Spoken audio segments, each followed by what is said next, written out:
The morning light spilled across the marble floors of Aurelia Hotel, a place so grand that even the air smelled rich.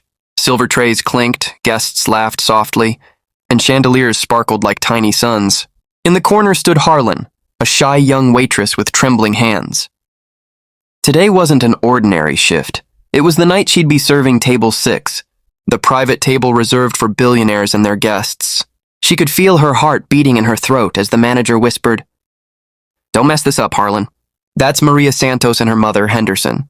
Harlon nodded, trying to breathe. She had never spoken to anyone that powerful before.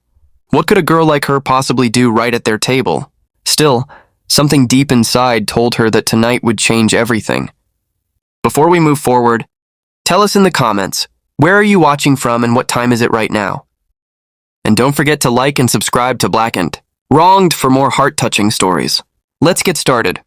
With her tray balanced carefully, Harlon walked toward table 6 in the most feared and respected spot in the whole Aurelia Hotel. Her shoes clicked softly on the marble, each step louder than her heartbeat. At the table sat Maria Santos, the billionaire businesswoman everyone whispered about. Her sharp eyes seemed to see through people, and beside her was Henderson, her elegant elderly mother who was hard of hearing. Harlon had heard stories about them, but seeing them in person felt unreal.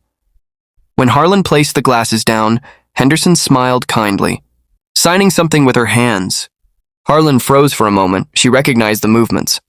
Her late brother Malik used to sign the same way.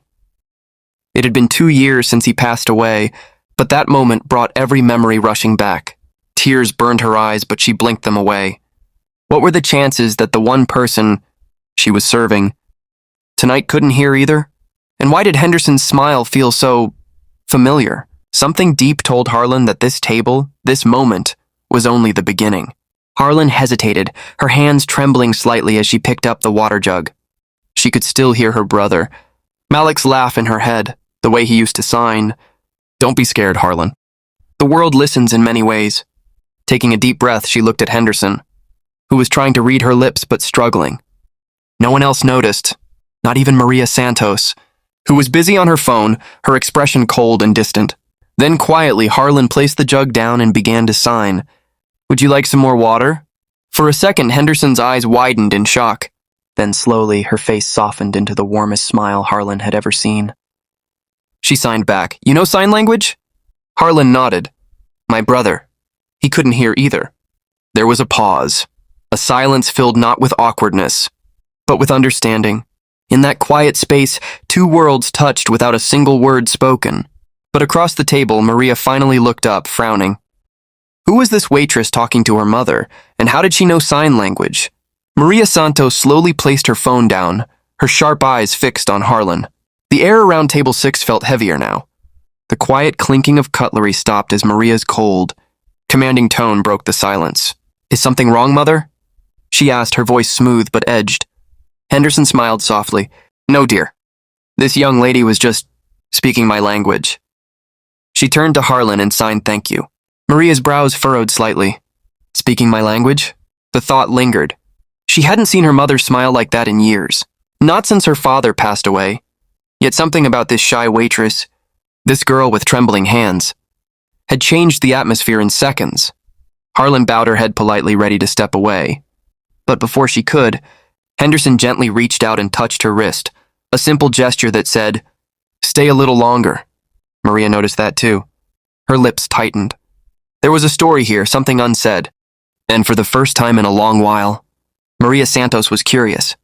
Harlon stood there frozen, the gentle touch of Henderson's hand stirring something deep inside her. For a moment, the clinking dishes and quiet chatter of Aurelia Hotel disappeared. All she could see was Malik, her younger brother, smiling at her, using the same sign for thank you that Henderson just made. Her chest tightened. Malik had been deaf since birth, but he always said she was his voice. The day he passed away, the silence in her world became unbearable. And now, standing in front of Henderson, that same silence felt peaceful again. Maria's gaze softened as she watched the waitress sign a few more words. Something unfamiliar tugged at her heart. Warmth. She had built her empire on control, not compassion. But here, watching this girl bridge worlds with her hands, even she felt a quiet ache. The moment ended as Harlon stepped back, bowing slightly before leaving the table. But Henderson's smile lingered, and so did Maria's unspoken thought. Who is this girl? And why does her silence speak louder than words? The golden evening light slipped through the tall windows of the Aurelia Hotel, glinting off the crystal glasses at table 6. Maria Santos sat in quiet thought, her mother's laughter echoing softly beside her. She had not heard that laugh in years, not since her father's passing. Her mind kept drifting back to Harlon, the shy waitress with trembling hands but eyes full of courage. Something about her felt different, honest, almost pure.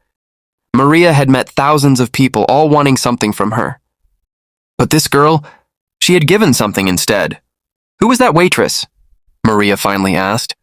Henderson smiled knowingly. Someone who listens with her heart. That night, Maria couldn't sleep. The memory of those signing hands haunted her. The way they spoke without a sound. For the first time in years, the billionaire who ruled over boardrooms felt small in front of kindness. The next morning, she called the hotel manager. "Find that girl," she said. "I need to speak to her. Personally." When Harlon arrived at the Aurelia Hotel the next morning, she was nervous. The manager handed her a note with trembling fingers. "Report to table 6 at 9 a.m. Her heart raced. Did she do something wrong? Was she in trouble? Thoughts swirled like storm clouds in her mind as she walked through the golden hallway. Every step echoed louder than the last. At table 6, Maria Santos waited, elegant and calm. Beside her, Henderson smiled warmly the moment she saw Harlon. "You came," the old woman signed. Harlon's fear melted a little. Maria stood up, her expression unreadable. "You reminded me of something I'd forgotten," she said softly. "What it means to truly connect." Then she handed Harlon an envelope. Inside was a scholarship, letter, and an invitation to a special project. Maria looked her in the eyes. "We're starting sign language training for every staff member here, and I want you to lead it." Harlon froze, tears forming in her eyes. From a shy waitress to a teacher of kindness, her world had just changed forever. Weeks passed and the Aurelia Hotel began to change. The once silent hallways now echoed with laughter, gestures and hands moving gracefully in conversation. Guests and staff signed simple greetings to one another. "Thank you." "Good morning, welcome." And at the center of it all stood Harlon, guiding them with patience and warmth. Her story spread quietly through the city, the shy waitress who taught a billionaire's mother to smile again. Journalists called it the silence that spoke. Even Maria Santos seemed different now. She spent more time with her mother, often staying at table 6, watching Harlon train the staff. "You change more than a hotel," Maria once told her. "You changed hearts."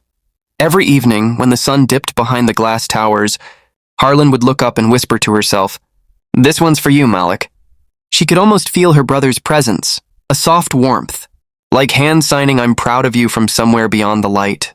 Months later, the Aurelia Hotel was known not just for its luxury, but for its heart. Guests traveled from around the world to witness a place where kindness spoke, louder than words, and every story began at table 6, where Maria Santos and Henderson still dined, always requesting that Harlon serve them. Harlon had become more than a waitress. She was now a teacher, a bridge between worlds, a reminder that compassion doesn't need sound to be heard.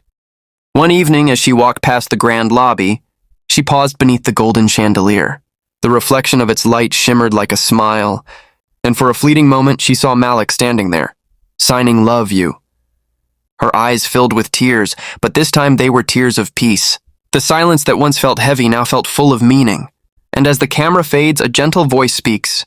Sometimes the quietest voices leave the loudest echoes. Before you scroll away, tell us in the comments, what part of this story touched your heart the most? And don't forget to like, share, and subscribe to Black and Wronged for more stories that speak straight to the soul.